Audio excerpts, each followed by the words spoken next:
Eh bien, j'ai découvert un truc il y a genre quelques mois, c'est le Kali Arnis. C'est un art martial philippin qui se base principalement sur des armes. Donc t'as des bâtons de Kali. Kali, voilà. On peut se battre avec deux bâtons. On peut aussi se battre avec ça. Ça, c'est pour imiter un couteau. Moi, j'ai un couteau d'entraînement, donc voilà.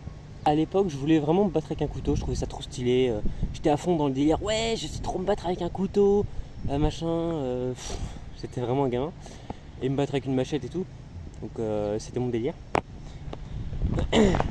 Et j'ai rencontré des gens sur Discord qui m'ont parlé du Kali. Et c'est là que j'ai commencé vraiment à m'y mettre. Parce qu'en fait, moi, je savais pas donner un nom sur le combat au couteau, le combat à la machette, etc. Donc j'appelais ça combat au couteau. Et en fait, ce que je faisais, c'était plus du Kali. Il y a différents systèmes de combat au couteau, de combat à l'épée, épée slash machette, en fait, c'est plus ou moins la même chose. C'est pas pour rien que le Kali, on appelle ça l'escrime philippine. Donc aux Philippines, il y a le Kali Arnis. Et le Kali Arnis, ça fait maintenant quelques mois que je pratique. Et honnêtement, je trouve que c'est vraiment top. Et même pas uniquement d'un point de vue de self-défense, parce que oui, maintenant je pourrais affirmer que je peux me battre avec un couteau et avec un bâton. Ça veut pas dire que je le ferai bien, ça veut dire que je peux le faire. Donc après quelques mois de pratique, c'est pas choquant. Le Kali, est-ce que c'est bien pour la self-défense ou pas? Moi je considère que c'est vraiment une bonne chose d'avoir au moins les bases, combat au couteau, combat au bâton. En fait, partons du principe que c'est la même chose. Hein. Que t'aies un bâton comme ça, que t'aies un bâton comme ça, ou que t'aies juste un bout de bois trouvé dans la rue, une brique, un manche de chaise, n'importe quoi en fait. N'importe quoi qui est plus ou moins d'une forme sphérique et que tu peux prendre dans ta main pour faire des slash, des trucs comme ça. On considère que c'est plus ou moins la même chose. Ils vont pas se casser le cul à dire ouais regardez ça marche uniquement pour les couteaux. En fait ça s'adapte. Ce que tu fais avec un couteau c'est ce que tu peux faire avec une machette.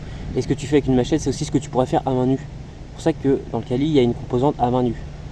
Généralement ce qu'ils font c'est qu'ils partent avec deux armes ou avec une arme longue. Et au fur et à mesure du combat en fait ou du sparring, bah, ils enlèvent, ils passent à autre chose. Genre hop j'ai ça, je tombe, je passe à ça. Et une fois que ça c'est désarmé, paf, je passe à main nue. Tout ça pour vous dire, je vous mets quelques vidéos de progression de Kali que j'ai faites. Et j'espère que ça vous donnera envie de commencer le Kali pour votre self-défense, éventuellement, ou pour l'amour du sport, parce que c'est un sport très cool. Honnêtement, c'est très très rigolo. Et puis c'est vite très joli en fait. Quand tu fais des trucs, t'es en mode oh mon dieu, c'est trop stylé. Et tu te rends compte que c'est pas si compliqué que ça en fait. Voilà, il y a vraiment des trucs, moi, la première fois que je l'ai vu, j'étais en mode. Et 2 semaines après, je peux le faire sans problème. Et moi, ça m'aide pour ma self-défense. Parce que bon, c'est évident, si jamais je suis dans la rue et que j'ai un couteau ou un bâton, je m'en sortirais mieux que si j'avais jamais fait de Kali.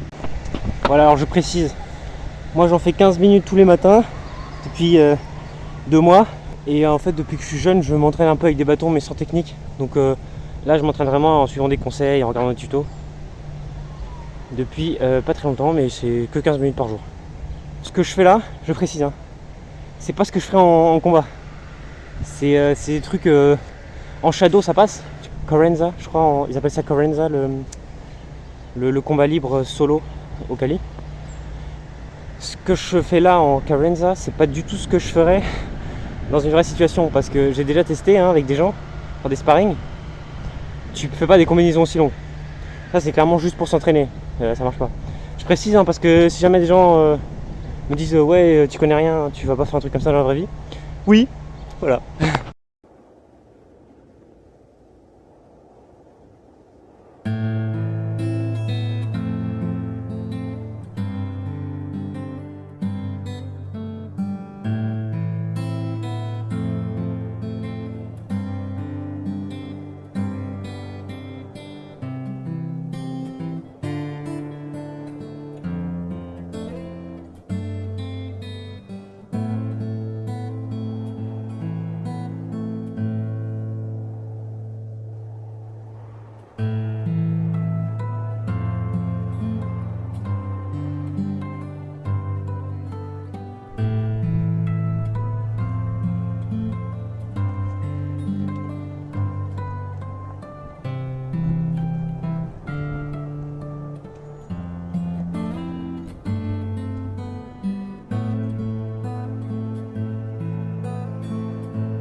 Bon, j'espère que cette vidéo vous a plu, que vous allez vous renseigner sur Kali. Je suis débutant, donc ne prenez pas ce que je dis pour acquis et pour vérité absolue. Ne me demandez pas des conseils. Enfin, ne me demandez pas des conseils sur le Kali, puisque de toute façon je suis un débutant, j'ai encore beaucoup de choses à apprendre. Voilà, en fait, regardez des chaînes de Kali Harness. Et moi je peux en mettre dans la description si ça vous intéresse. Si jamais quelqu'un se manifeste, j'enverrai des chaînes, comme ça vous vous entraînez tout seul. Voilà. Parce que moi, voilà, je débute. Hein. Ciao.